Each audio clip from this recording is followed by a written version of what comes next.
Erythropoietin ইনজেকশনটি নেই, এই বিষয়টি নিয়ে কি বলবেন?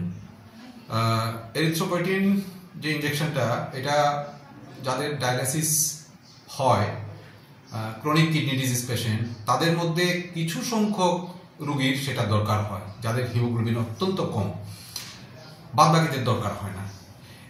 কিন্তু কিছুদিন যাবত আমাদের এই এরিথ্রোপয়েটিন ইনজেকশন নেই, আমাদের খোয়াই হাসপাতাল না, শুধু সিএমও স্টোরেও নেই, আগরতলা এনএচএম এর স্টোরেও নেই, ডিএচএস এর স্টোরেও নেই। তো আমরা আমাদের তরফ থেকে একবার না 3-4 বার আমরা চিঠিপত্র এর মধ্যে পাঠিয়েছি।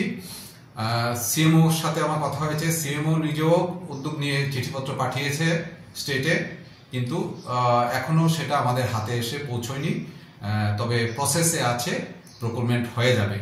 তবে একটা কথা বলি যে এরিথ্রোপয়েটিন ইনজেকশনই দিতে হবে এমন কোনো কথা নেই। এর অল্টারনেটিভ আয়রন ইনজেকশন আমাদের প্রচুর মজুদ আছে, আমরা আয়রন ইনজেকশন দিয়ে ফ্রি অফ কস্ট দিচ্ছি পেশেন্টদের, সেটা দিয়ে আমরা কাজ চালিয়ে দিচ্ছি। এটা কি স্যার একই কাজ করে? একই কাজ করে, হ্যাঁ। এরিথ্রোপয়েটিনটা গোড়া থেকে হিমোগ্লোবিনটাকে বাড়ায়, আর আয়রনটা মোটামুটি একটু রেডিমেড টাইপের, আর এইটুকু ডিফারেন্স, কিন্তু কাজ হয়ে যায় আমাদের। যাদের হিমোগ্লোবিন কম থাকে তাদেরকে আয়রন দিয়ে কাজ করানো। মোটামুটি কবে নাগাদ স্যার এটা অ্যাভেলেবল হতে পারে? সেটা আমি ঠিক বলতে পারবো না এই মুহূর্তে, তবে হচ্ছে, আমাদের প্রসেসে আছে এবং প্রকুরমেন্টের সমস্ত প্রসেস হচ্ছে শুনেছি স্টেট থেকে। হয়তো 1 সপ্তাহ বা 2 সপ্তাহের মধ্যে আমরা হাতে পেয়ে যাব, সেটা আশা করা যাচ্ছে। Thank you sir.